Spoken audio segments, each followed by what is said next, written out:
We have 11 amazing restaurants featuring a wide variety for every price range and appetite. South Point's Garden Buffet has something for everyone at unbeatable prices. Or, if hunger strikes in the middle of the night, join us at Coronado Cafe. The American menu offers breakfast, lunch, or dinner 24 hours a day, plus a Chinese kitchen for authentic Chinese dishes from 11 a.m. to 11 p.m. From steak and eggs to wonton soup, it's fast and friendly service 24/7. When you need a quick pick-me-up, you can find it at our state-of-the-art Starbucks just inside the main South Point entrance. Order ahead with the Starbucks app for easy mobile order pickups. Or enjoy your favorites in the relaxing dining area anytime, day or night. If you love Mexican food, Baja Miguel's has all of your south-of-the-border favorites. There are dozens of classics to choose from, like fajitas, ceviche, chimichangas, tacos, and more. And for spirit lovers, Baja's colorful non-smoking tequila bar is right outside.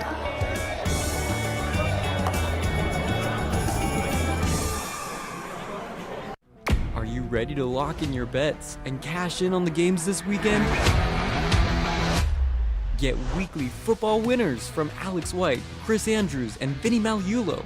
I did take the dog 3.5. I'm going to stay with the culture. That's definitely going to be one of my plays. If the Bears have turned the corner, they have to take care of business in this game. Yes. Tune in for behind-the-book perspectives you won't find anywhere else. If you're looking to bet the under, you're going to get a better number. The wise guys are certainly not going to play the favorites. I know if it hits 7, don't blink. Maybe that's what bettors are waiting for. Every NFL matchup, every college game that matters, the spreads, the stats, and the smart money plays. It's your way to bet against both teams. Get your winning edge with Football Frenzy, streaming on YouTube every Friday at noon Pacific.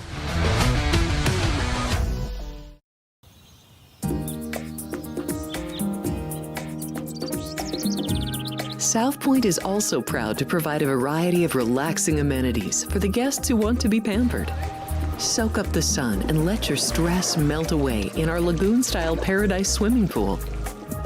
A relaxing getaway where you can bask in the desert sun and enjoy seasonal food and bar service poolside. And if you really want to escape, come to Spa Costa del Sur. From couple suites to a co-ed wet area, our spa caters to business and leisure travelers who want to unwind and elevate their senses. A visit to one of our spa's steam, sauna, or whirlpool treatment rooms will leave any guest feeling like they can take on the world. Our gaming amenities include over 60 table games and over 2,600 of the most popular slot and video poker machines. We have penny slots, including the popular Buffalo games, and real machines like Wheel of Fortune, Triple Sevens, and Mega Bucks. If you prefer video poker, try Deuces Wild, Double Double Bonus, or a variety of multi-denomination games. Or try your hand at one of the most popular casino table games in the world, Blackjack. Don't let the game intimidate you. Blackjack, also known as 21, is both easy and fun. And our dealers are always happy to assist. And the best part? Blackjack always pays 3 to 2. Next, check out the roulette tables. Roulette is one of the easiest casino games to learn, and so much fun to play. It's a favorite of both beginners and seasoned players.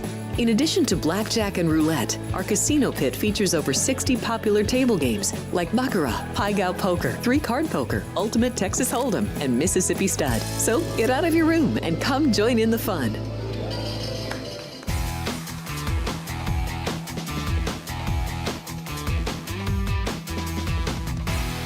It's our favorite day here at the South Point. This is Sports by the Book, and it's Friday. That means we have 2 great shows for you. Of course, the 10 a.m. show that we do Monday through Friday, and then at noon, Football Frenzy comes to you live, 2 hours Chris Andrews and Vinny join me here at the desk, and we'll break down all of college football and NFL. So looking forward to that one. But first, I'm also looking forward to this one. We've got a jam-packed show for you today. We've got the World Series starting tonight, Game 1 between the Dodgers and the Blue Jays. We're going to break that down and look at the series as a whole. We're also going to talk some tight ends. So we've got some fun stuff for you with the NFL, maybe some picks for this Sunday, 3 college football games, and hockey, some NBA too. So looking forward to this. I'm Alex White. I'll be with you for the next 45 to 60 minutes alongside Ryan McCormick, where we're going to talk everything that is on the slate for today. Ryan, it's Friday. We love it.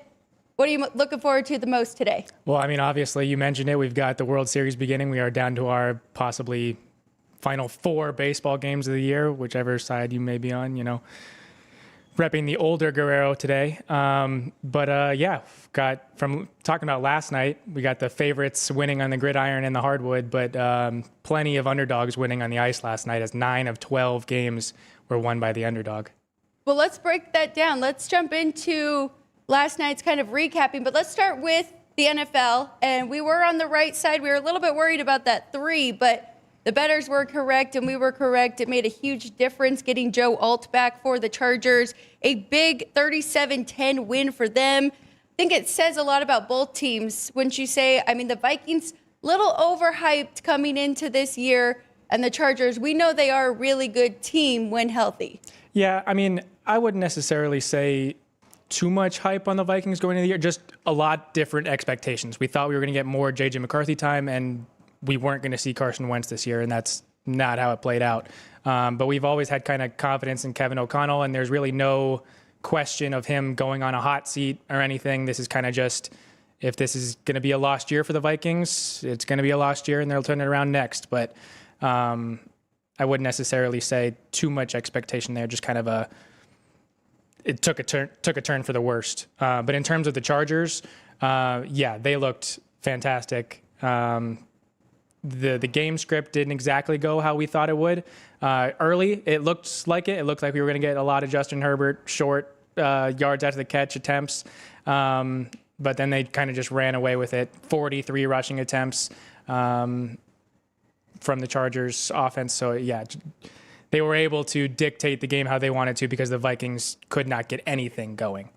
Right, and we did talk about how Justin Herbert against Brian Flores' defense in the past, very successful. Saw that again, 227 yards. And you make a great point. It was just different expectations going into this year for the Minnesota Vikings after such a fantastic year last year that was pretty unexpected with Sam Darnold there. But these two teams, I mean, in my opinion, 2 of the best divisions in the NFL. So it was a good matchup.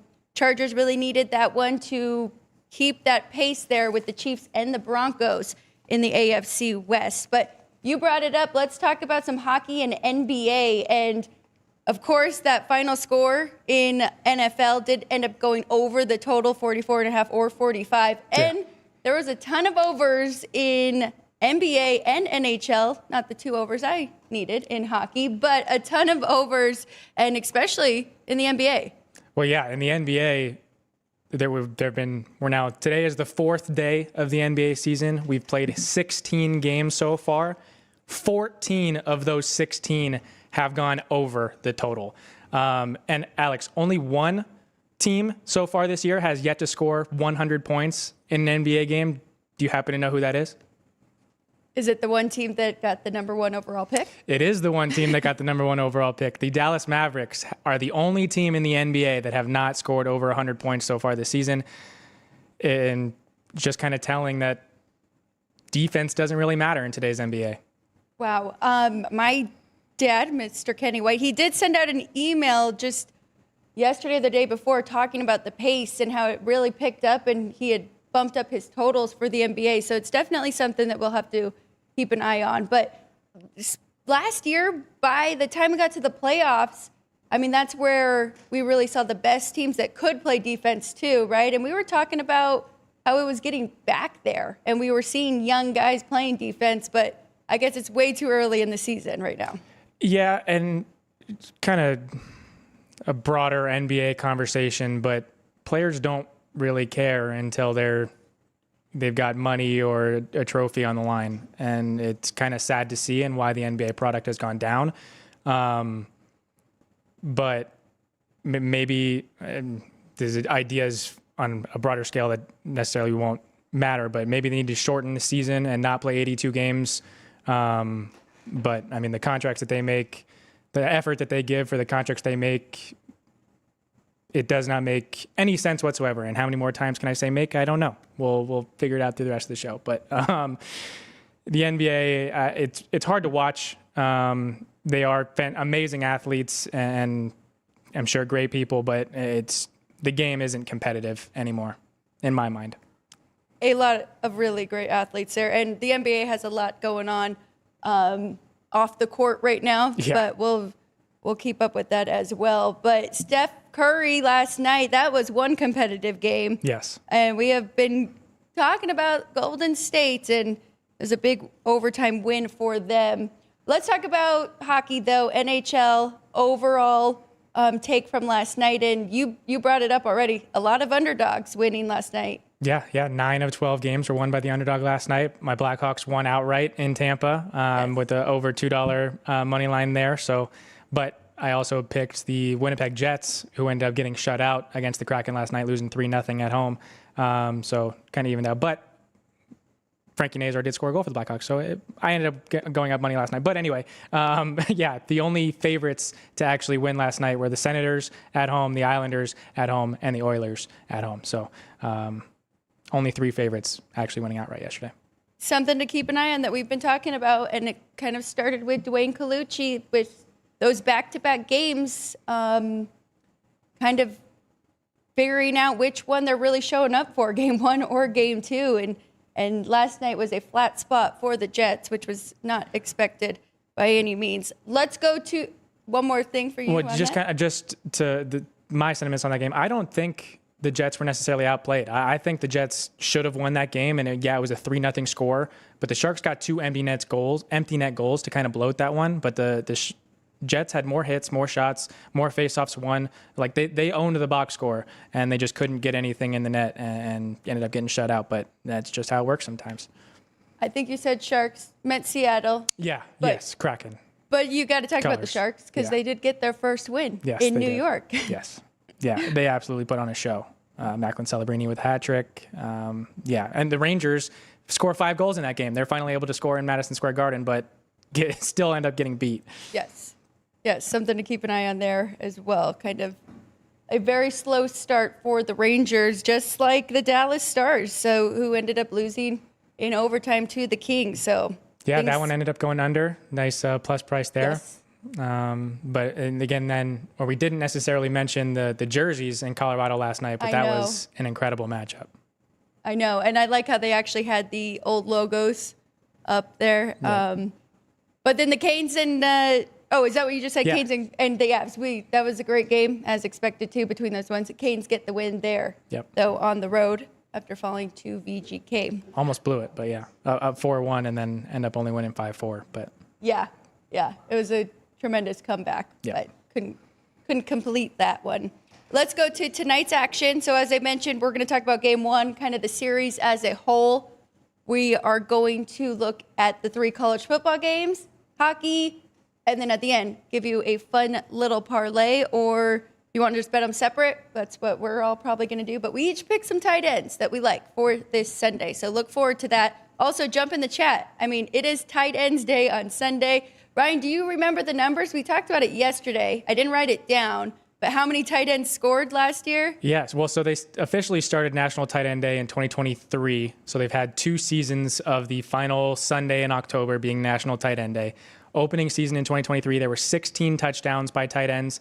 I think it was 117 receptions, or it might be, I know it was a 1, a 7, and it might be another 7 or another 1. It's either 117 or 177, which is the record for receptions by tight ends on a single day. Anyway, 2024, they beat the touchdown total, ended up scoring 1 more, 17 total touchdowns in 2024 by 14 different tight ends. And they also matched that reception total. So the 2 greatest receiving days for tight ends in NFL history have been National Tight End Day the last 2 years. It's awesome. I love it, especially if you're watching on Sunday too, and the broadcast there, they actually talk about it, right? Yep. And the quarterbacks are kind of looking for their guys. Absolutely. So, started by George Kittle, right? Yep. Of course. And the people's tight end.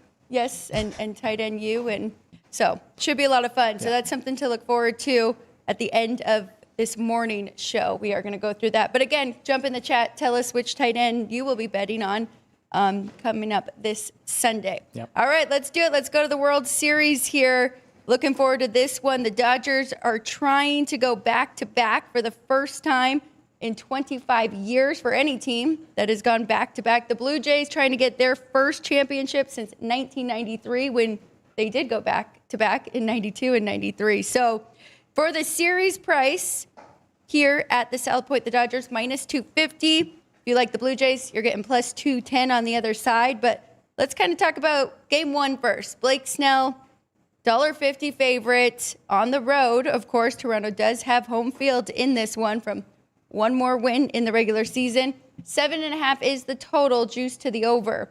Ryan, my thoughts right now is really just how do you bet against Blake Snell right now in the postseason? He has just been outstanding. So Blue Jays, they did announce they are going with the rookie here in Treyu Savage, which I like, because I think it's kind of taking a shot here with game one. Let's see what we have with our rookie, and he's been great in the postseason too, but Blake Snell has really been pretty unhittable at this point. Yeah, absolutely. And we've gone through the postseason numbers for Blake Snell and what he did against the Brewers, and really just this postseason in general. This season in general, he's been every bit of what they needed and expected signing him to that contract. But the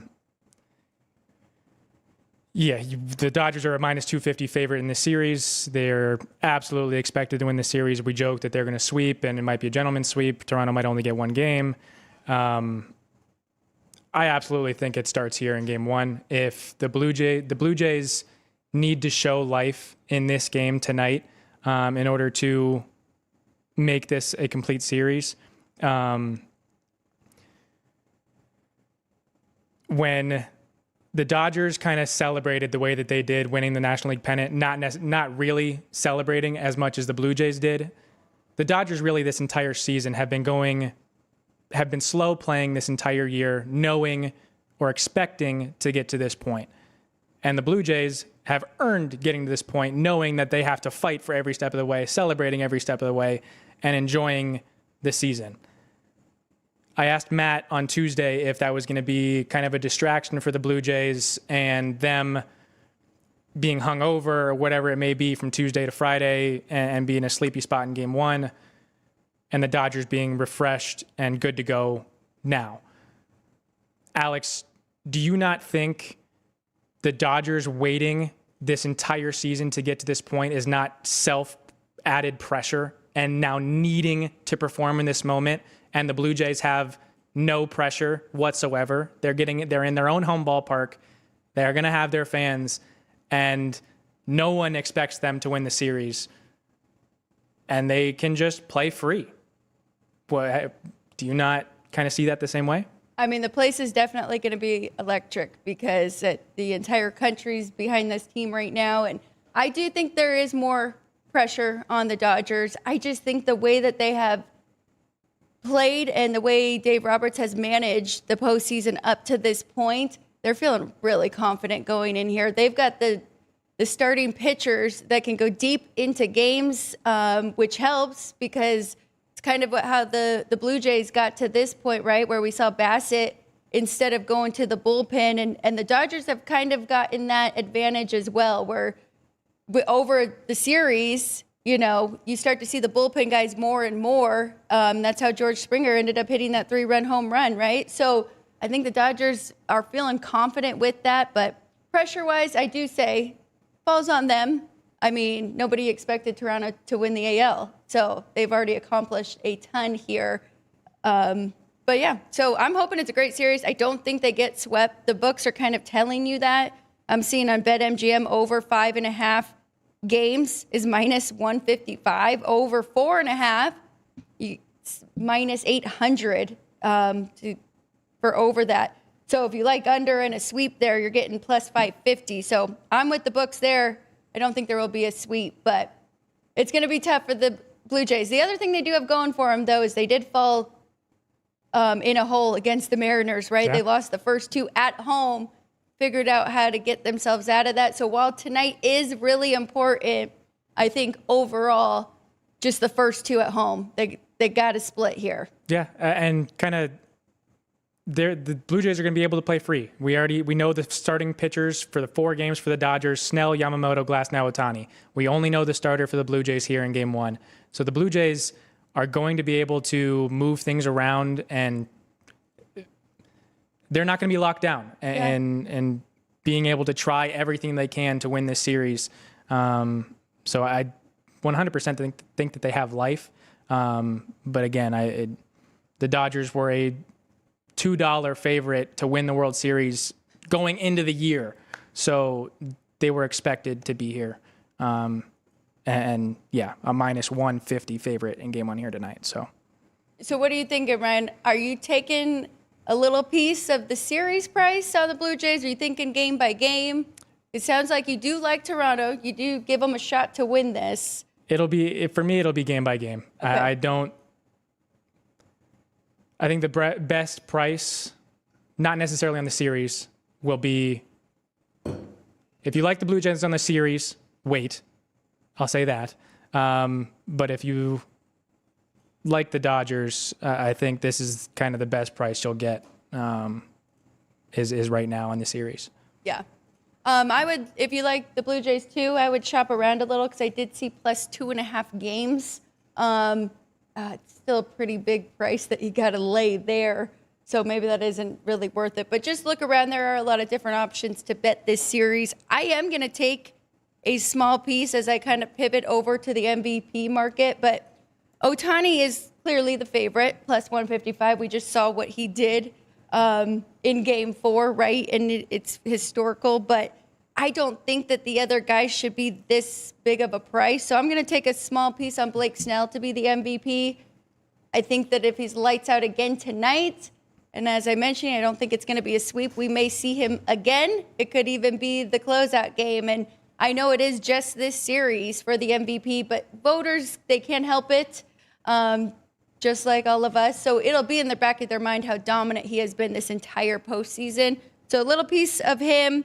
Vlad, 6-1. He is the favorite for the Blue Jays side. If you like that, George Springer, 10-1. And you were talking about he's the only one in this lineup that has a home run against Blake Snell, right? So if he got it started today in this first game. But anything you're looking at, Freeman, 15-1. Of course, he won last year. I think it'd be kind of hard for him to go back-to-back unless he was really dominant or had the game-winning home run like he did last year. But any thoughts on this?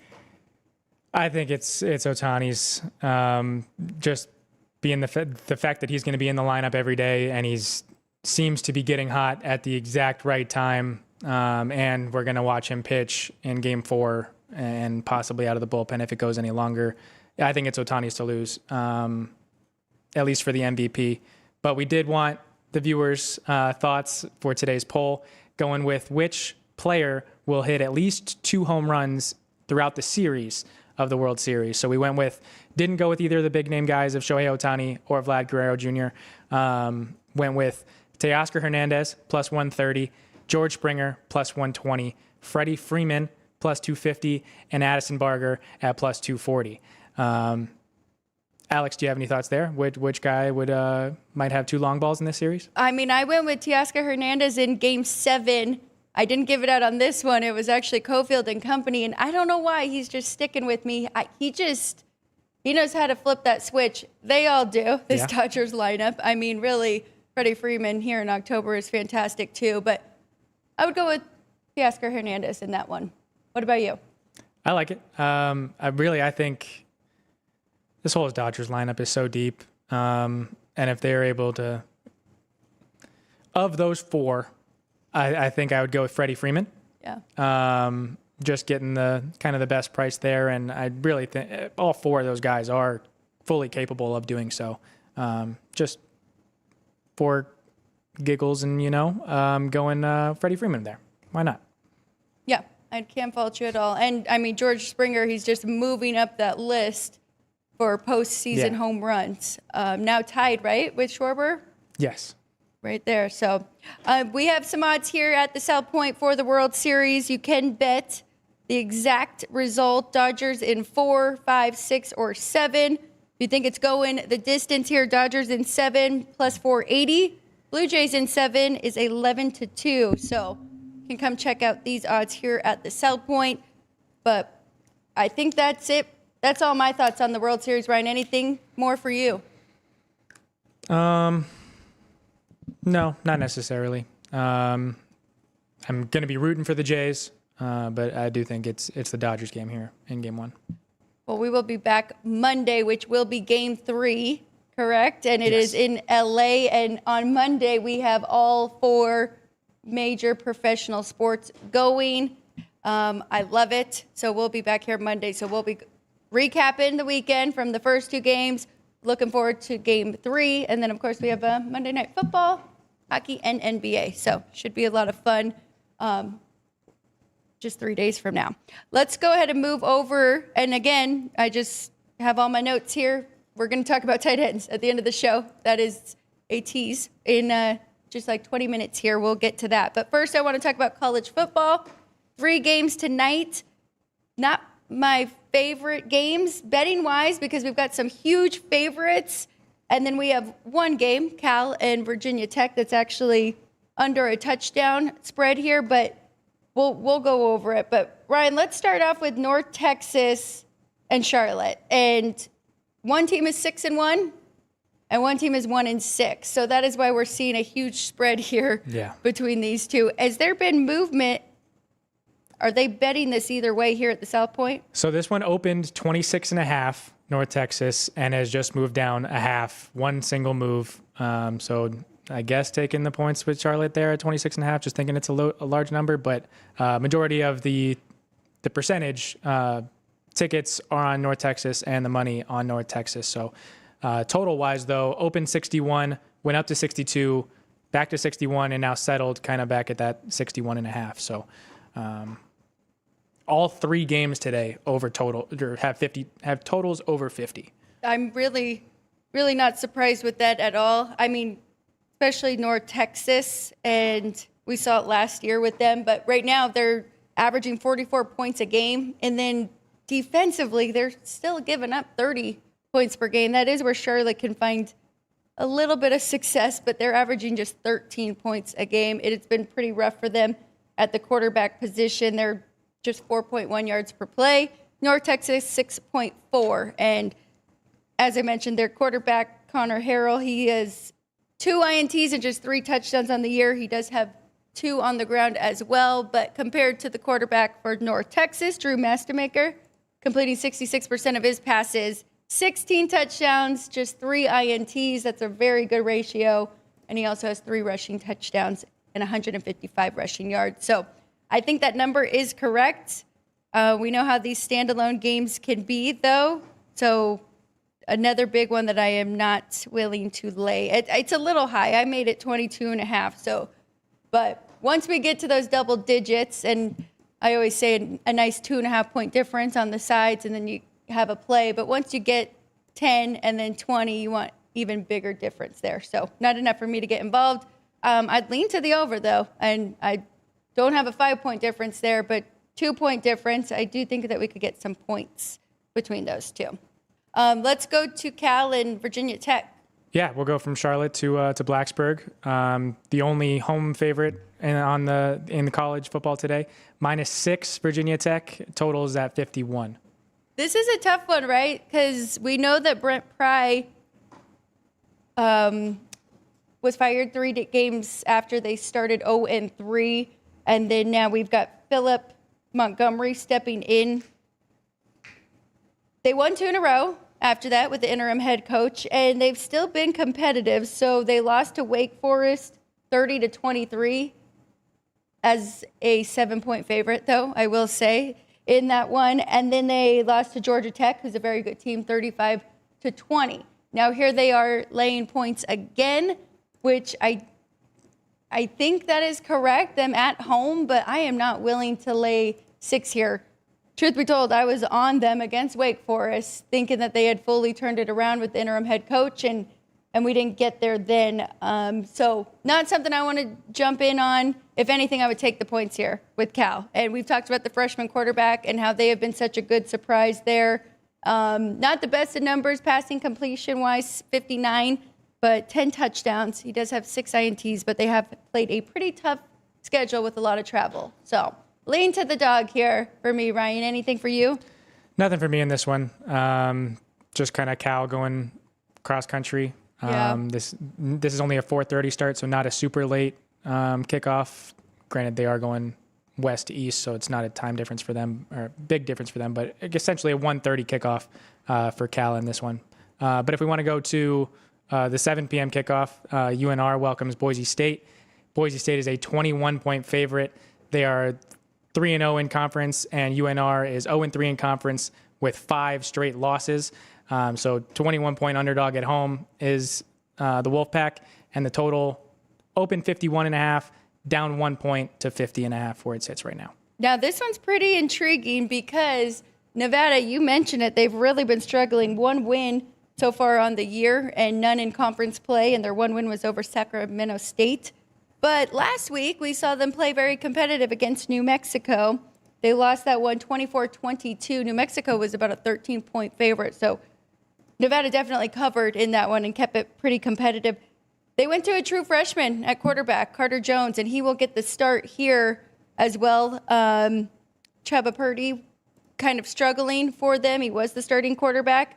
So Carter Jones completing 65% of his passes, now just 77 attempts, but still 50 of 77, 532 yards, and 3 touchdowns. He does have 2 picks as well, so that's a little risky against this Boise State team. Cannot put the ball in danger.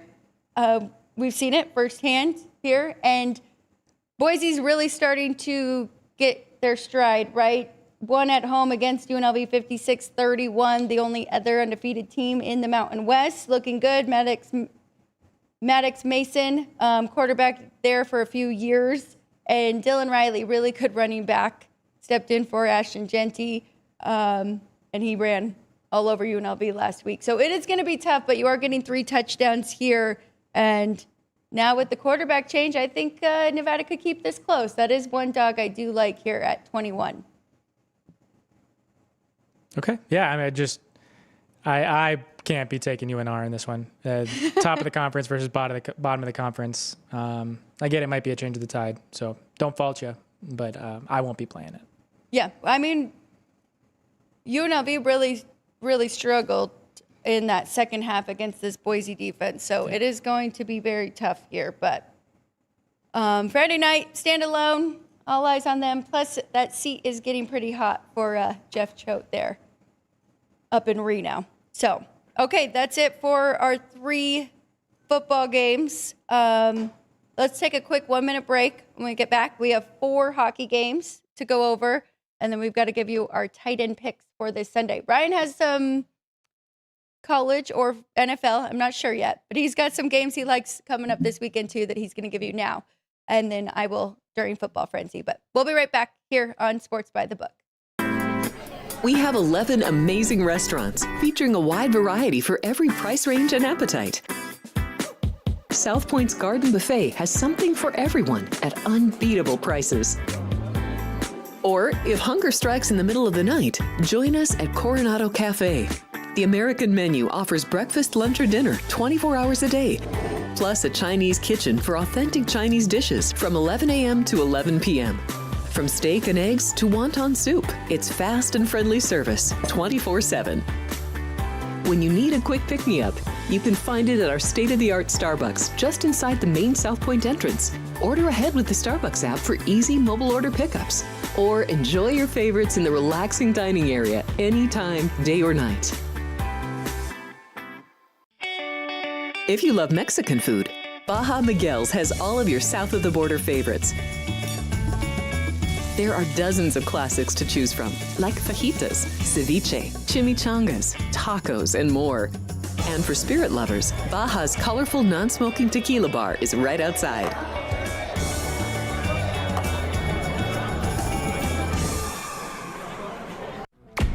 Ready to lock in your bets and cash in on the games this weekend?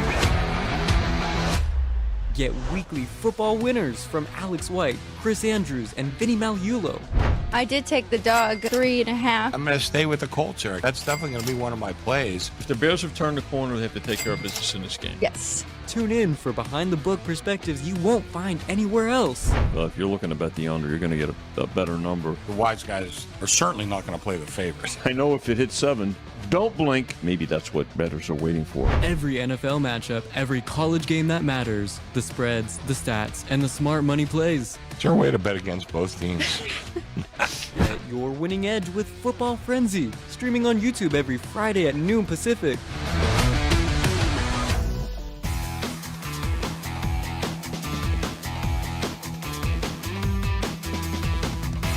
Welcome back, everybody. Sports by the Book, live from the South Point Hotel and Casino. We've got ticker trivia brought to you by City Light Shine. Please jump in. If you know the correct answer, jump in the chat. And also, please give us your poll answer as well. We will read those off in about 15 minutes after we do a little hockey and NFL here. So let's go to the ice, Brian. Just 4 games for us tonight. And starting off, these two teams, it's for both of them, the first of a back-to-back for the Capitals and the Blue Jackets. Yeah. The Capitals will be hosting the Senators tomorrow, and then the Blue Jackets will be in Pittsburgh. So having to go Washington stay on the road, but Columbus will be going on the road after tonight. But for tonight's odds, Washington is a slight road favorite, minus 115. The total stayed at 6, but the juice has moved 115 to the over. Lean to the under here for me, which, as you mentioned, we both got an under yesterday. But we are seeing a lot of goals right now, and we've been talking about a lot of the second string or even third string goalies here. So it looks like it will be Jet Greaves here for Columbus. I like the Logan Thompson one on the other side. I do agree with the line, though. I think it is kind of a coin flip at this point, looking at their numbers right there. Not bad for Jet Greaves to start off the season. So it's a lean to the under, and Columbus, they are on a nice little under streak. 4 straight for them and 3 from their home games. So under 6, I think that we could have seen a 5.5 in this one, so a little bit of value there. Anything for you, side or total between the Caps and the Blue Jackets? Not in this one. I lean to the under, just not necessarily trusting the Capitals offense, and more so trusting the goaltenders, but not confident plays and won't actually be playing it, but lean to the under there. Going to New Jersey, the Sharks on a back-to-back after their first win last night against the Rangers. So going from Madison Square Garden now to Prudential Center. But the Devils, huge home favorite, minus 360 here at the South Point, $3 on the buyback for the Sharks. Total is 6.5 with juice to the under. Nothing I can do here in this one. I think the Devils should be a huge favorite. Sharks playing on a back-to-back. Now, maybe they're starting to feel good. They come out a little bit hot, but the Devils are on a nice 6-game winning streak coming into this one. So this was an easy pass for me between these two. Although I'd like to see the Sharks, put some things together, get a couple more goals here in this one against New Jersey. Yeah, I think the Sharks defense has a lot of holes. So the Devils should definitely be able to score in this one. It's just a matter of will the Sharks be able to match, which they were last night. So I'd actually be going on the over with this one, going opposite of the juice, getting a plus price there at the even money over the 6.5. Usually the line is telling you something there. When it is 6.5, it's usually for a reason. Yep. Okay, going to Buffalo. These teams are going to have a home and home, so going to Toronto tomorrow. But for tonight, Leafs on the road as the favorite, minus 125. Totals at 6 with juice to the over. I think that number's right. Maple Leafs minus 125. Now, they did open a little bit lower, about minus 115 at some places, and the bettors have been backing Toronto here, and I agree with that 10-cent move. Now I don't really think there's enough value for me to jump in. We kind of were talking about it off air. Buffalo is a feisty young team that, they're kind of tough to just blindly fade. Alex Lyon's been very good for them, and they have won 3 at home in a row. They got a nice little home streak coming into this one, but I don't know.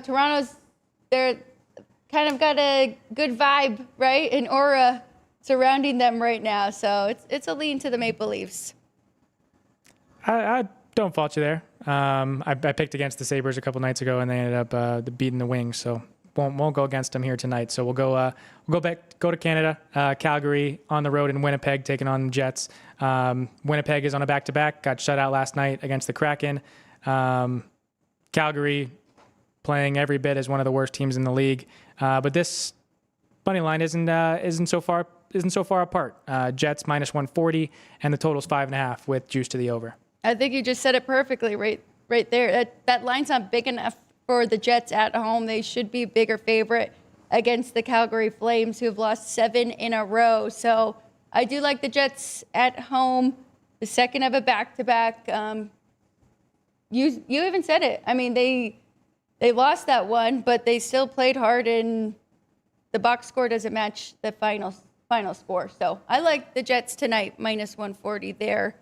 I was talking about Dustin Wolf, and even coming into the year, I mean, he was 15-1. Like he had very short odds, and still he's really struggled. And the team as a whole has definitely struggled there in Calgary. So I'll take the Winnipeg Jets tonight.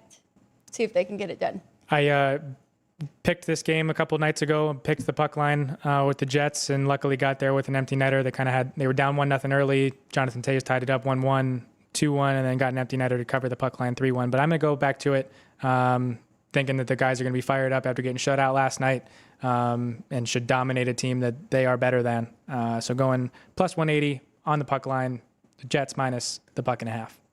Love it. I'll probably split mine up as well. And when I said his odds I meant the Vezina odds going into the season, looking at the different goalies there. But that's it for our hockey picks. We will recap those before we get you out of here with our whiteboard plays of the day. But before we do that, I teased it, Tight Ends Day on Sunday. So Ryan had the idea of all of us kind of picking a couple that we think are going to score a touchdown. We're going to each have our own parlay, and then we are going to tie it together and have one combined. And it's going to be myself, Ryan, and then Sean behind the curtain there. So, Ryan, start us off with Sean's.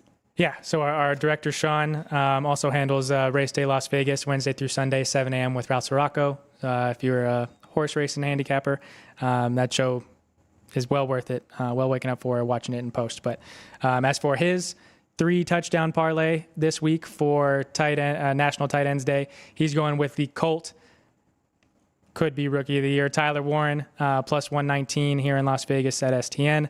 Tucker Kraft with the Packers, going against his Steelers, plus 147. And then he goes with Jatavion Sanders with the Panthers, hosting the Bills. His long shot there to kind of get his price higher, plus 592.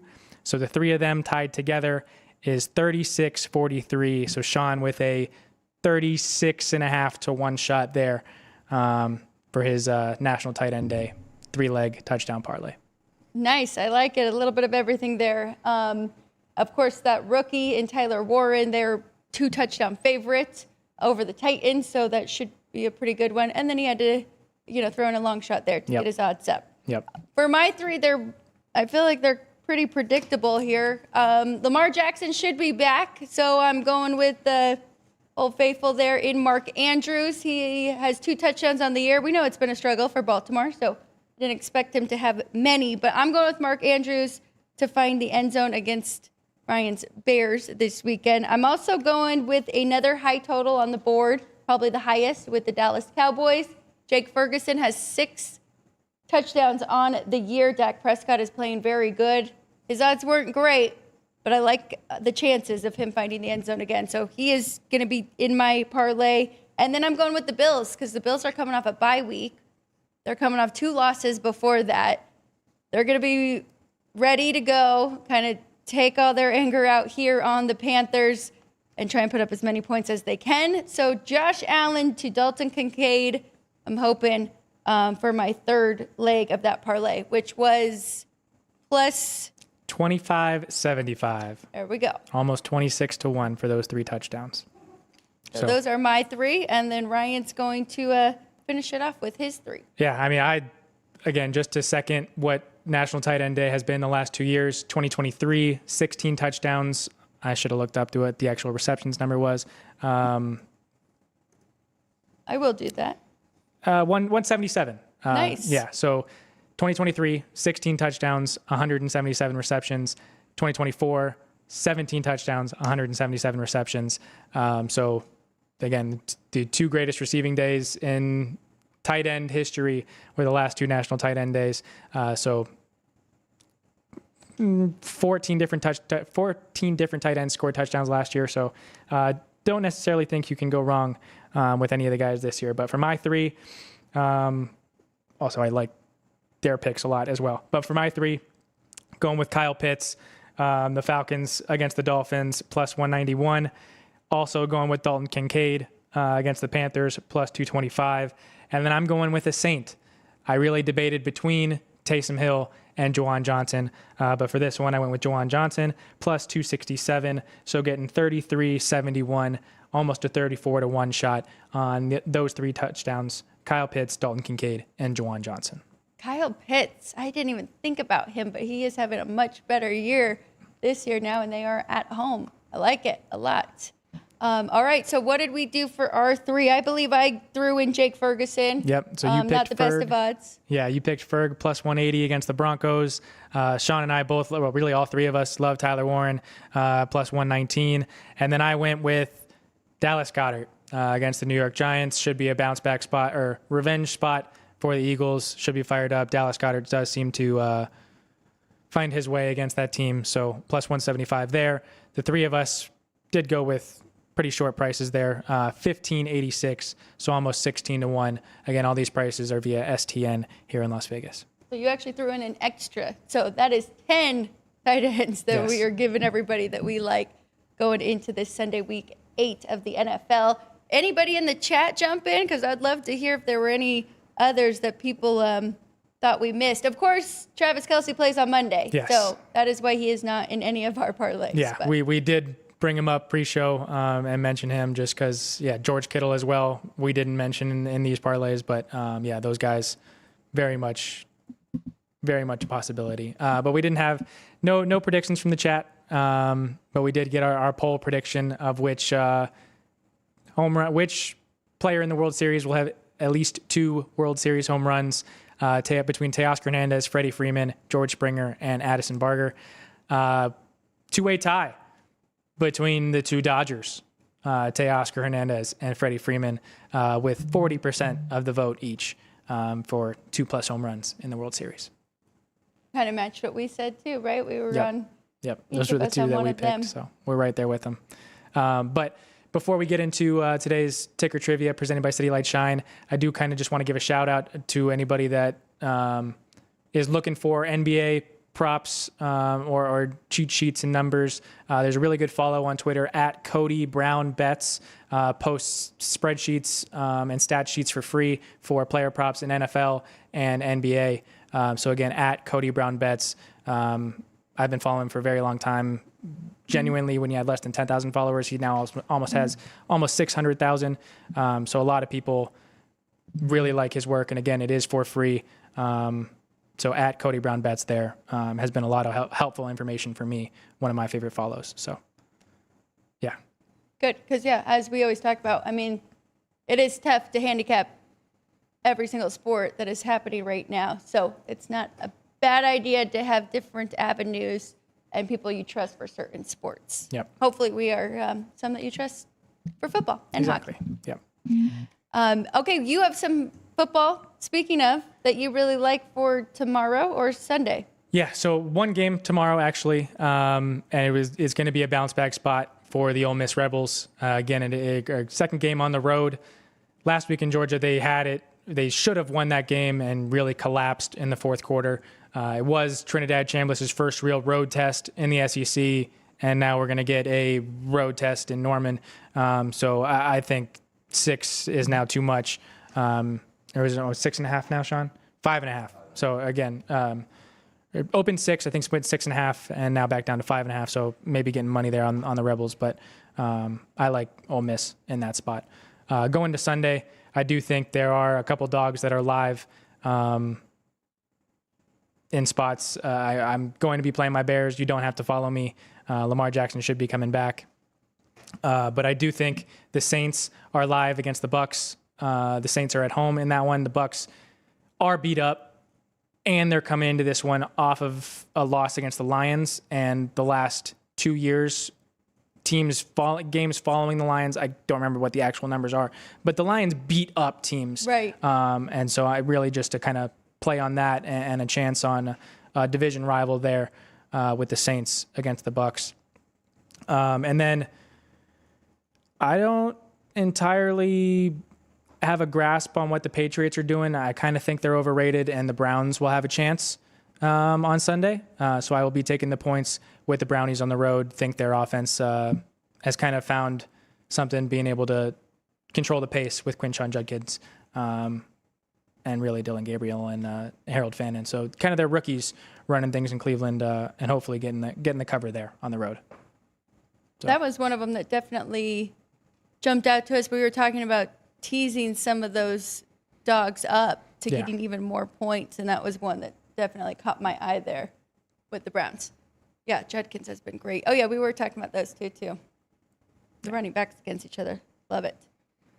Okay, parlay cards here at the South Point as well. Yeah. Don't forget to come check these out. As Dwayne mentioned, they do not shy away from, a lot of the old traditions here, and these parlay cards are some of the best in the city. Which actually, every single one of them had a winning leg last night with the Chargers. So if you went with the Chargers on any of them, you had a winning leg. Really, the half-point card, South Alabama won, Chargers won, and the game went over. So 3 winning legs there so far. The Chargers minus the 10.5 on the reverse teaser is good. Again, that's 2,000 to 1 if you go 7 for 7 last week. 9 winning legs on that one. South Alabama and Georgia State both won on this big teaser special. The Chargers, the game went over and under, found a middle there. So really only the Vikings were a loser on this one.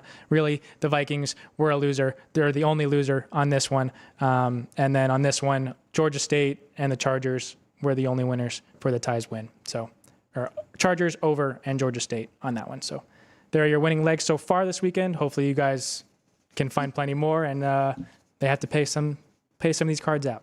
That's right. 5 different options here. We love them here. So come check them out. I think we just have trivia. Yes. And then whiteboard. And that's it for this morning show. Well, so in spirit of us getting down to the final games of the Major League Baseball season, we went with a Major League Baseball trivia question for you today. So ticker trivia presented by City Light Shine.